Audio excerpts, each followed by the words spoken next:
Good morning. Before I head to North Carolina, I wanted to speak for a few moments about what's going on our college campuses here. We've all seen the images, and they put to the test two fundamental American principles. Excuse me. The first is the right to free speech and for people to peacefully assemble and make their voices heard. The second is the rule of law.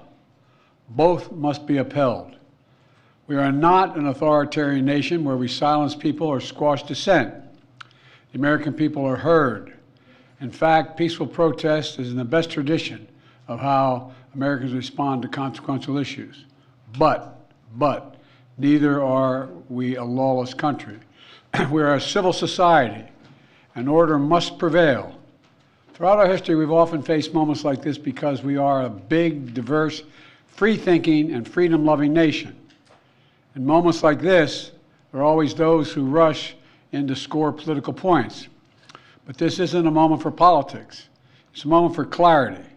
So let me be clear. Peaceful protest in America. Violent protest is not protected. Peaceful protest is. It's against the law when violence occurs. Destroying property is not a peaceful protest. It's against the law.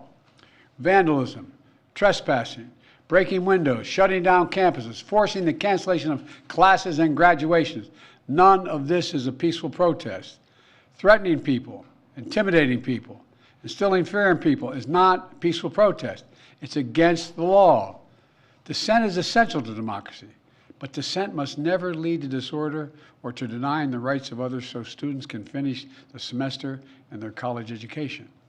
Look, it's basically a matter of fairness. It's a matter of what's right. There's the right to protest, but not the right to cause chaos. People have the right to get an education, the right to get a degree, the right to walk across the campus safely without fear of being attacked. But let's be clear about this as well. There should be no place on any campus, no place in America for anti-Semitism or threats of violence against Jewish students.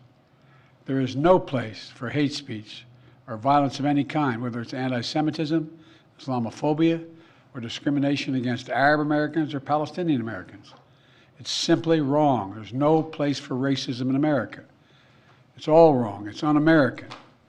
I understand people have strong feelings and deep convictions. In America, we respect the right and protect the right for them to express that. But it doesn't mean anything goes. It needs to be done without violence, without destruction, without hate, and within the law. You know, make no mistake, as president, I will always defend free speech, and I will always be just as strong in standing up for the rule of law. That's my responsibility to you, the American people, and my obligation to the Constitution. Thank you very much. Mr. President, have the protests forced you to reconsider any of the policies with regard to the region? No. Thank you. Mr. President, do you think the National Guard should intervene? No. Mr. President, do you agree with what the students are calling for? Mr. President, the former president said that he was no longer